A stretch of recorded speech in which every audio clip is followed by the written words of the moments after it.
She disappeared overnight. No goodbye, no explanation, just silence, and a rumor that followed her for years. Decades later, fate places her in the same room as the man who watched her fall, and said nothing. Before we begin, subscribing costs nothing, and it helps this channel grow so we can keep sharing stories like this. Now, let's begin. The room went silent when the name was announced. Please welcome our next keynote speaker, Claire Bennett. Thomas Walker froze. His glass stopped halfway to his lips. The low murmur of the conference hall blurred into a dull echo as his eyes lifted toward the stage. No, that couldn't be her. The woman who stepped into the light was confident, composed, unmistakably powerful. Her posture was flawless, her expression calm, controlled. She wore a tailored navy suit that fit her like authority itself, her hair pulled back in a way that revealed a face sharpened by time, experience, and something else. Strength. Thomas felt his chest tighten. "Claire," he whispered, barely audible even to himself. She adjusted the microphone, her fingers steady, her gaze sweeping across the audience without hesitation. When her eyes briefly passed over him, Thomas felt something hit him, like a physical blow. She didn't react, no flicker, no recognition, no sign that she had seen him at all. But he knew. This was Claire. The girl who used to sit 3 rows ahead of him in college, the girl everyone had adored, until they didn't. The girl he had failed when it mattered most. As applause filled the room, Thomas felt the past crash into him with brutal clarity. 23 years earlier, Claire Bennett had walked across the university courtyard with her head held high, pretending she couldn't hear the whispers. Did you see it? Her family? I can't believe it. No wonder she was always so quiet. She clutched her books tighter to her chest, her heart pounding, every step heavier than the last. "Claire!" She turned, startled, almost hopeful. Thomas. He jogged toward her, breathless, flashing the same crooked smile that had once made her stomach flutter. He was handsome even then, tall, athletic, effortlessly charming. Everyone liked Thomas Walker. Everyone listened to him. "Hey," he said softly, lowering his voice. "Are you okay?" Claire searched his face, desperate for something. Reassurance, maybe, loyalty, anything. "They're lying," she whispered. "You know that, right?" Thomas hesitated, just for a second, and that second destroyed everything. "I mean," he began, glancing over his shoulder where a group of students watched openly. "I don't know, Claire. People are talking." Her face fell. "So, you believe them?" she asked, her voice barely holding together. "That's not what I said," Thomas replied quickly. "I just think maybe you should keep your head down for a while." The words landed like a slap. Around them, laughter erupted. Someone shouted her name, mocking. Someone else clapped sarcastically. Claire felt her throat close. She nodded slowly, fighting tears. "Right," she said. "Thanks, Tom." And she walked away. Thomas watched her go, watched her shoulders stiffen, watched her disappear into the crowd, and did nothing. Now, decades later, he sat in a conference hall filled with executives, investors, and leaders from around the world, his heart racing as Claire Bennett spoke with authority about resilience, leadership, and rebuilding after public failure. "There are moments," Claire said calmly, "when your reputation collapses overnight, when people decide who you are without ever asking for the truth." Thomas swallowed hard. She paused, letting the silence stretch. "And in those moments," she continued, "you learn something invaluable. Who disappears, and who stays silent." Her gaze lifted, and this time it stopped, directly on him. For just a heartbeat, the room vanished. Thomas felt exposed, bare. Claire's expression didn't change. She didn't falter. She simply nodded once and continued her speech as if nothing had happened. But Thomas knew, she remembered. After the keynote, the crowd surged forward, eager to speak with her, congratulate her, ask for advice. Thomas stood frozen at the edge, torn between fear and an ache he had carried for over 20 years. "Don't," a voice inside him warned. "You lost your chance." But his feet moved anyway. "Claire." She turned slowly. Up close she was even more striking, not just beautiful but commanding. Her eyes met his with polite distance. "Yes," she said. "It's Thomas. Thomas Walker." A flicker. Just one. "I know who you are," Claire replied. The words were calm, professional, devastating. He stopped, his practiced confidence evaporating. "I didn't expect to see you here." "That makes two of us," Claire said. An awkward silence stretched between them, thick with years of unspoken truth. "You were incredible up there," Thomas said finally. "Truly." "Thank you," she replied, already turning away. "If you'll excuse me." "Claire, wait." She stopped but didn't turn back. "I'm not here to reopen old wounds," Thomas said quickly. I wanted to say I'm sorry." She laughed softly, not amused, not bitter, just tired. "People always are," she said. Years later. "When it's safe." She walked away before he could respond. Thomas stood there, watching her disappear again.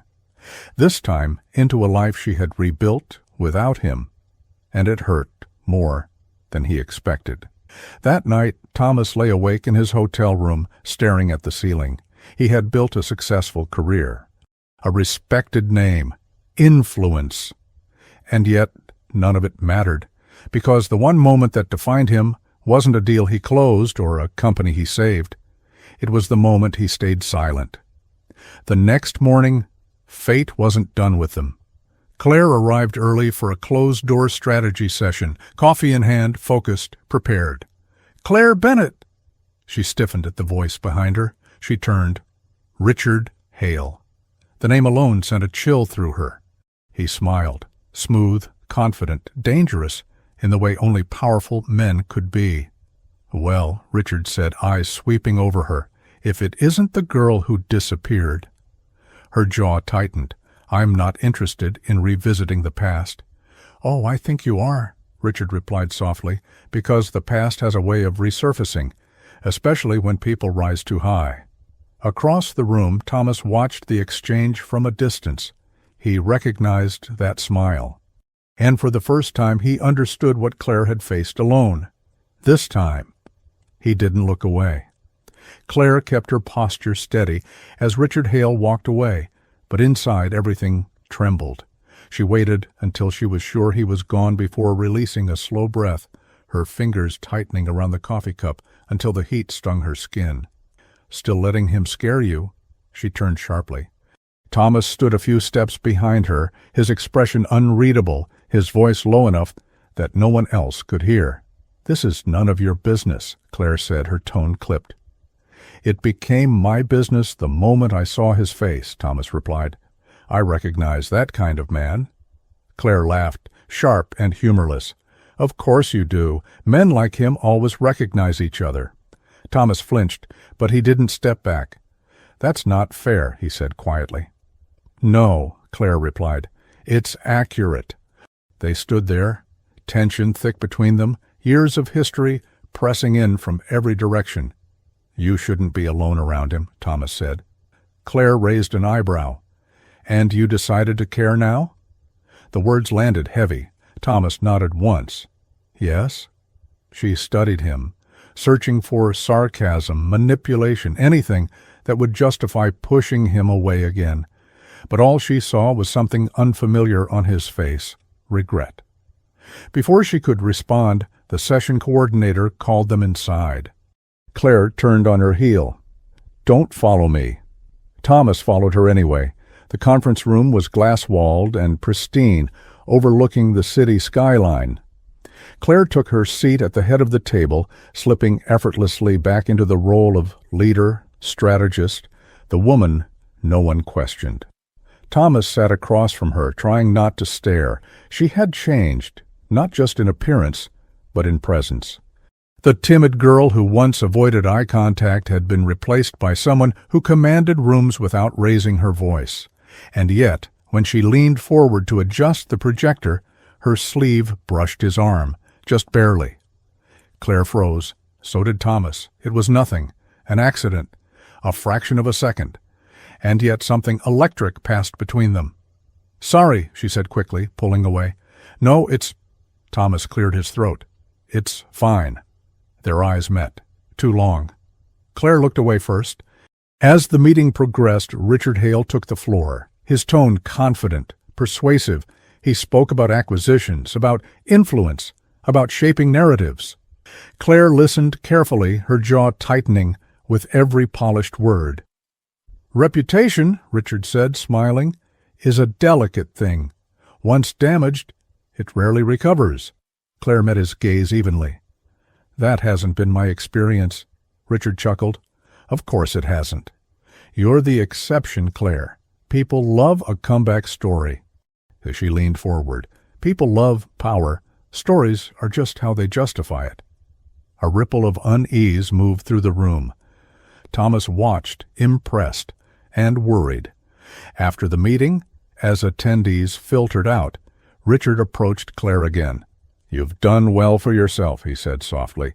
"I'd hate to see anything complicate that." Claire's pulse quickened. "Is that a threat?" Richard smiled. A reminder. Thomas stepped forward before he could stop himself. "Is there a problem?" he asked, placing himself subtly between them. Richard's eyes flicked to Thomas, amused.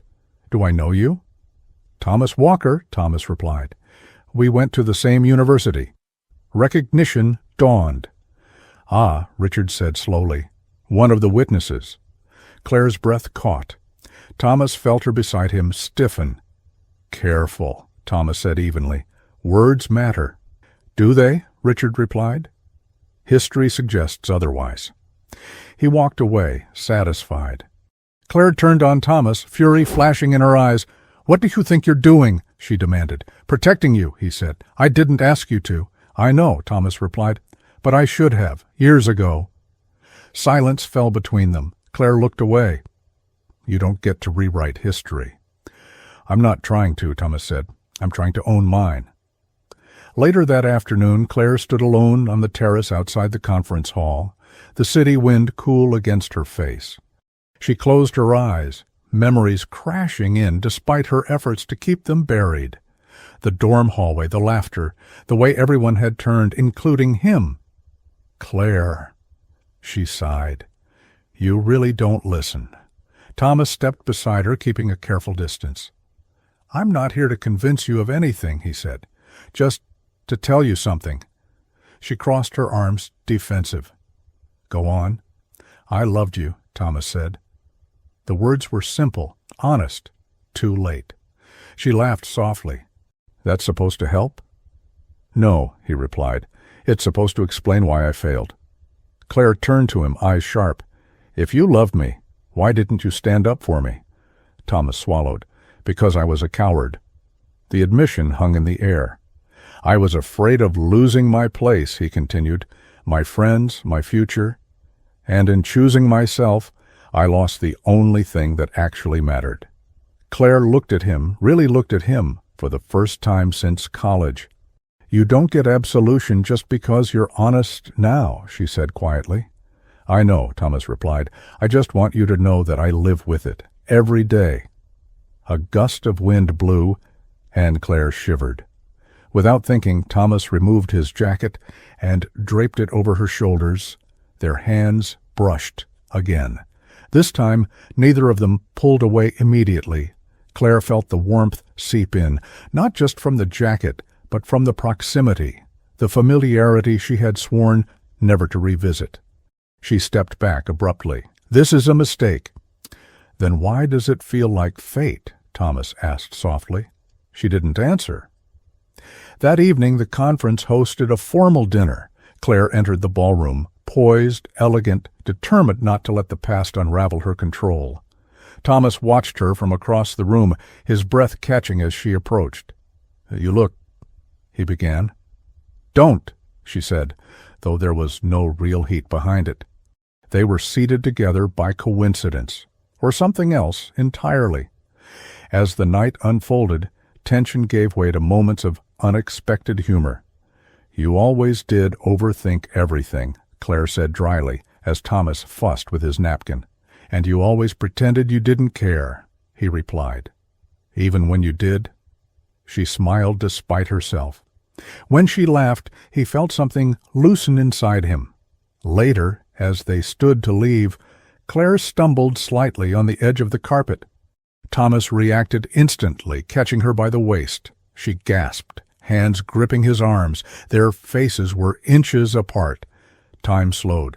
"I've got you," Thomas whispered. Her breath hitched. "I know." For a heartbeat, neither moved. The room disappeared.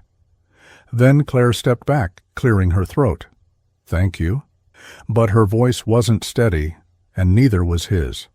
From across the room, Richard Hale watched them with narrowed eyes, and smiled. Claire woke before dawn, her mind already racing.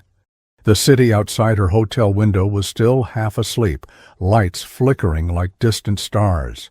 She sat on the edge of the bed, elbows resting on her knees, replaying the night before with unwanted clarity. Thomas's hands on her waist, the way her breath had caught, the familiarity that felt dangerous. "This changes nothing," she murmured to herself, and yet everything felt different. Later that morning, she entered the conference's executive lounge with purpose, determined to keep her distance. "Claire," she didn't turn. "I said I wouldn't follow you," Thomas continued, catching up beside her anyway, "but I didn't say I'd disappear." She exhaled slowly. "You don't make things easier." "I'm not trying to," he replied. "I'm trying to be present." She stopped walking. "That's the problem." Thomas studied her face. "You still feel something." "That doesn't mean I should," Claire shot back. "No," he agreed, "but it means you're human." She looked away, jaw tight. Across the room, Richard Hale spoke quietly with two board members, his eyes flicking toward Claire with calculated interest. "Enjoying the conference?" he asked when she approached. "Immensely," Claire replied coolly. "I'd love to continue our discussion," Richard said, privately. "I don't think that's necessary." "I do," he insisted, "especially considering certain unresolved narratives." Thomas appeared at Claire's side again, his presence steady.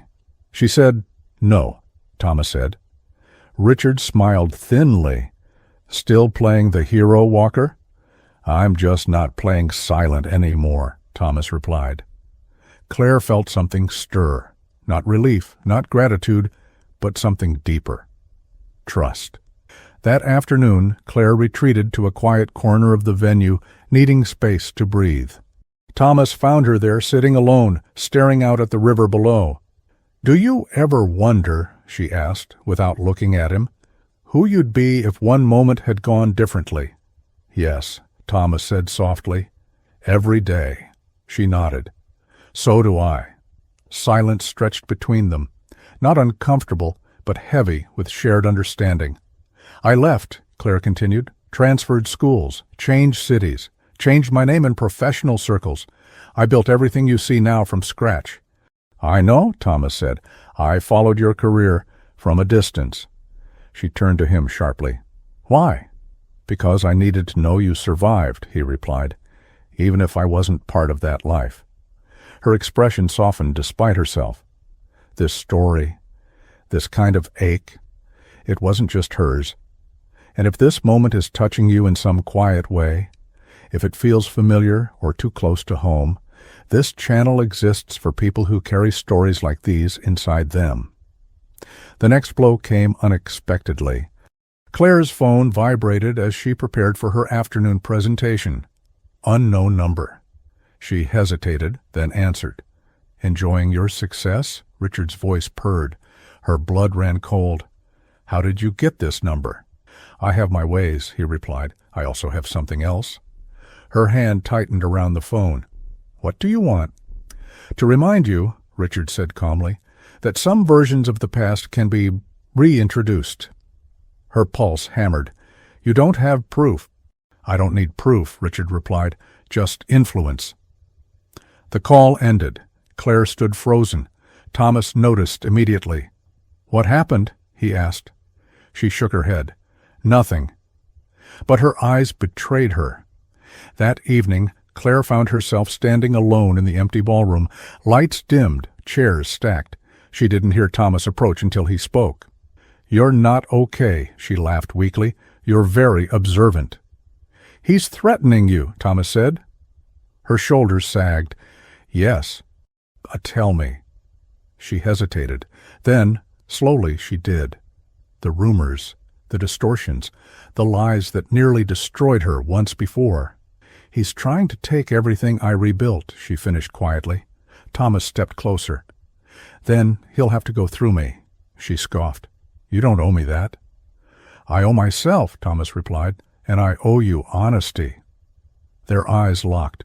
"Why now?" Claire asked. "Because I already know what it's like to lose you," he said. "I won't choose silence again." Something inside her cracked. She stepped forward, resting her forehead briefly against his chest, just for a second, then longer. Thomas's arms hovered uncertainly before wrapping around her. The embrace was gentle, careful, charged. They pulled back slightly, faces close. "This is dangerous," Claire whispered. "I know," Thomas replied. Her lips parted. Then she stepped away. "Not yet," she said. "I can't." Thomas nodded. "I'll wait." From the shadows, Richard Hale watched and planned. Claire stood in front of the bathroom mirror long after the lights of the conference floor had dimmed. She barely recognized the woman staring back at her, not because she looked different, but because the armor she had built so carefully over the years suddenly felt thin. "You survived," she whispered to herself. "You survived once. You can do it again." But this time was different. This time there was something to lose.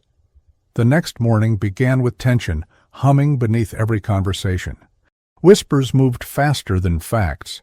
Claire felt it the moment she stepped into the venue, the subtle pauses, the sidelong glances, the polite smiles that didn't quite reach the eyes. Something had shifted. "Claire," a colleague said gently, pulling her aside, "have you seen the message circulating?" Her stomach dropped. "What message?" The woman hesitated, then handed her a phone. An anonymous email, screenshots, old photos, half-truths carefully arranged to look like evidence. Claire's hands trembled. "No," she breathed. "No, no, no." It was happening again. Across the room, Thomas noticed her go pale. He crossed the floor without hesitation. "What is it?" he asked quietly. She showed him the phone. His jaw tightened as he scrolled. "This is manufactured," he said. "It's the same tactic. Smear first. Let fear do the rest." "I can't go through this again," Claire whispered. "I won't." "You won't," Thomas said firmly. Not alone." She looked up at him, eyes glossy. "You don't understand what this costs." "I understand exactly," he replied, "because this time I'm choosing you." Richard Hale didn't bother hiding his satisfaction. He entered the executive meeting with confidence, the room already buzzing. "Before we begin," he said smoothly, "I believe there are concerns that should be addressed." Claire felt the walls close in. Thomas rose from his seat. "This isn't appropriate." "Transparency always is," Richard replied, "especially when leadership is involved." Claire stood slowly, heart pounding. "If you have something to say, Richard," she said evenly, "say it." Richard smiled. "I already have." The room erupted into murmurs. "She can't survive this," someone whispered. Thomas looked at Claire, really looked at her. She was standing straight, silent, dignified. Just like she had all those years ago. And he knew what he had to do. "I was there," Thomas said loudly. The room stilled. "I was there when this happened," he continued, "and I stayed silent." Every eye turned to him. "That silence was wrong," Thomas said, "and I regret it more than any mistake I've ever made." Richard's smile faltered. "This is inappropriate," Richard snapped. "No," Thomas replied. "This is overdue." He turned to the room. "The story being circulated is incomplete and manipulated," Thomas said. "Claire Bennett was not guilty of what she was accused of. She was isolated, humiliated, and abandoned. by people like me. Claire's breath caught. I failed her once, Thomas said, voice steady despite the weight crushing his chest. I won't fail her again. The room fell silent. Richard stood abruptly. This is highly unprofessional. So was blackmail, Thomas shot back. Richard's eyes darkened. You have no idea what you're doing. I do, Thomas said. I'm finally doing it. Later, Claire stood alone on the balcony, the city wind cool against her flushed skin. Thomas approached slowly. You didn't have to do that, she said without turning. Yes, he replied, I did. She faced him, emotions warring in her eyes. You risked everything. I know. And if this destroys you? Thomas smiled softly. Then at least I'll deserve the outcome. Her composure broke. She stepped toward him, hands fisting in his jacket. You don't get to save me just to feel better about yourself, she said fiercely. I'm not saving you, Thomas replied, gently touching her hands. I'm standing with you. Her breath hitched. Their closeness felt dangerous now, undeniable. She stumbled slightly on the uneven tile. Thomas caught her instinctively, pulling her close. This time she didn't pull away. Her hands rested against his chest. His arms circled her waist. Their faces hovered inches apart. Claire, he murmured. I know, she whispered. But still she turned her head away at the last second, resting her forehead against his shoulder. Not yet, but soon. That night Claire received another message, this one different. An internal investigation had been launched. Richard Hale was no longer untouchable. From his hotel suite, Richard stared at his phone, fury burning behind his eyes. This isn't over, he muttered. Claire lay awake, heart racing, Thomas's words echoing in her mind. I'm standing with you. For the first time in decades, she allowed herself to believe him. Claire had learned how to survive storms by becoming one. Calm on the surface, unmovable, unreadable. But that night, alone in her hotel room, the storm finally broke. She sat on the edge of the bed, the city lights flickering beyond the window, her phone resting silently beside her. Every notification felt like a threat. Every silence felt like judgment, waiting to return. She pressed her palms to her eyes. I won't disappear again, she whispered. A knock at the door startled her. She stood slowly, cautious. Claire, it's me. Thomas. She hesitated, then opened the door. He stood there, jacket off, sleeves rolled up, eyes tired but unwavering. I thought you might not want to be alone, he said. She stepped aside without a word. They stood awkwardly at opposite ends of the room, the tension between them thick with things unsaid. You didn't sleep? Claire observed. Neither did you, Thomas replied. She gave a humorless smile. I used to think time would erase the fear. It doesn't. It just teaches you how to hide it better.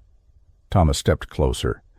You don't have to hide it with me. She looked at him sharply. That's what scares me. He stopped a few feet away. Because if you trust me, I matter.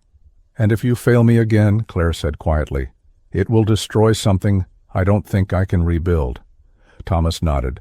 Then let me earn it. How? She asked. By staying, he replied. Even if you never forgive me, even if you never choose me. The honesty of it stole her breath. She turned away, crossing her arms, fighting the pull toward him. I loved you once, she said, and it nearly ruined me. I know, Thomas replied softly, and I hated myself for that. Silence fell. Then Claire laughed, quietly, unexpectedly. You always were terrible at timing. He smiled sadly. Still am. She shook her head, walking toward the window. He followed, stopping just behind her. Their reflections overlapped in the glass. You know what hurts the most, Claire said. Not that you stayed silent, but that I needed you, and you chose to belong instead. Thomas closed his eyes. I was afraid. So was I, she replied, every day. The next morning brought escalation. The investigation into Richard Hale had widened, and with it the stakes. Claire was called into a closed meeting with the board. Thomas waited outside. Minutes stretched into an hour. When the doors finally opened, Claire emerged pale but composed. "They're suspending my role temporarily," she said, "until everything is resolved." Thomas felt anger surge. "That's not justice." "It's reality," Claire replied. "Power protects itself." Richard Hale appeared down the corridor, flanked by legal counsel. He smiled when he saw Claire. "Consequences are unpleasant, aren't they?" he said. Claire met his gaze steadily. "This ends." Richard chuckled. "You still don't understand. It never ends for people like us." Thomas stepped forward. "It does when people stop being afraid." Richard leaned in. "Careful, Walker. Loyalty can be expensive." Thomas didn't blink. So is silence. That evening, Claire packed her things. "I'm leaving the conference," she told Thomas. His chest tightened. "Running?" "Protecting myself," she corrected. "I can't fight this here." He nodded slowly. "Then I'll go with you." She froze. "No." "Yes," he said. "You don't get to decide that for me." She turned to face him. "You have a life, a reputation. You've already risked too much." Thomas stepped closer. "I risked too much the day I didn't stand beside you." Her resolve wavered. She tripped slightly over the suitcase wheel. Thomas caught her instinctively, arms wrapping around her. This time, she didn't pretend it was accidental. Her hands remained on his chest. His thumb brushed her wrist. Their breathing slowed. Synced. "This isn't fair," she whispered. "No," Thomas replied, "but it's real." She looked up at him, eyes glossy, searching his face for the man he had been, and finding the man he was becoming. Almost without realizing it, she leaned in. Their foreheads touched. Their noses brushed.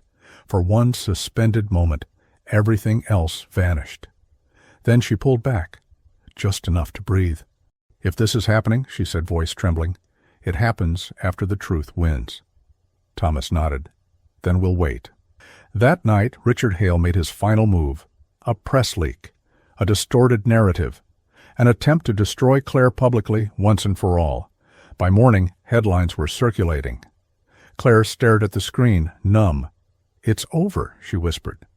Thomas took her hands firmly. "No," he said, "it's finally time." Outside, the city woke unaware. Inside, two people stood on the edge of everything, past, future, love, and justice colliding, and neither of them was willing to step back.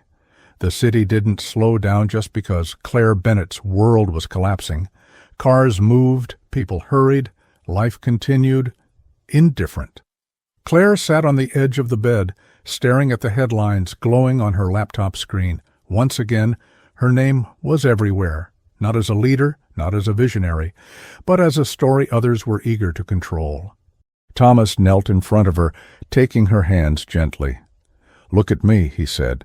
She lifted her eyes slowly. "You're not that girl anymore," Thomas continued. "They don't get to erase who you became." Her voice broke. "They're trying anyway." Thomas pressed his forehead to hers. "Then we stopped them." The hearing was scheduled quickly, too quickly. A strategic move meant to exhaust her before she could fight back. The room was filled with polished faces, legal teams, and quiet judgment.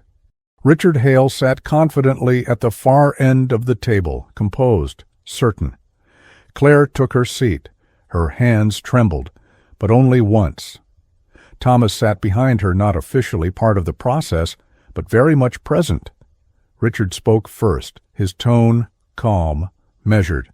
"This is unfortunate," he said, "but leadership requires integrity, and unresolved questions undermine trust." Claire listened silently. Then she stood. "I agree," she said. "Leadership requires integrity." The room stilled. She looked directly at Richard, and integrity begins with truth. She began to speak slowly, deliberately. She told them everything, the rumor, the manipulation, the isolation, the way silence had been weaponized against her. And then Thomas stood. "I corroborate every word," he said. Gasps rippled through the room. "I was there," Thomas continued. "I saw how the narrative was shaped, and I chose comfort over courage." He turned to Richard. And you've done the same thing ever since, only with more power. Richard's mask cracked. "This is absurd," he snapped. But the damage was done. Evidence surfaced, emails, patterns. Other voices emboldened to speak. The room shifted. Power began to change hands. Hours later, Claire walked out of the building into daylight. Free! Richard Hale was escorted out the opposite door, disgraced, exposed, finished. Justice hadn't been loud, but it had been complete. They stood across the street, the city breathing around them. Claire exhaled shakily. "It's over." Thomas smiled softly. "It's finally over." She turned to him, really turned to him. "You stayed," she said, "when it cost you everything." "I gained something instead," Thomas replied. "You." Her eyes filled with tears she no longer tried to hide. "I don't know how to love without fear," she admitted. Thomas stepped closer. "Then we learned together." She laughed through tears. "You're impossible." "You always liked that about me." She shook her head, smiling. Then she reached for him, not cautiously, not hesitantly. She wrapped her arms around his neck and pulled him in. Thomas's hands found her waist, holding her like something precious. Their lips met, softly at first, then deeper, surer. A kiss not rushed by youth, not stolen by fear, but chosen. When they pulled back, foreheads resting together, Claire whispered, "This time, don't let go." Thomas smiled. Never again. Months later, the story had changed. Claire Bennett returned to her role stronger than before. Respected, vindicated, unshaken. Thomas Walker walked beside her, not in her shadow, not ahead of her, but with her. Sometimes love doesn't arrive when it should. It arrives when you're finally brave enough to keep it. Before you go, if this story meant something to you, if it stirred a memory or a feeling you recognize, consider staying with us. Subscribing costs nothing, and it helps this channel grow. So, stories like this can keep finding the people who need them. And if you feel like it, tell us. How would you rate this story from 0 to 10? We'd love to know.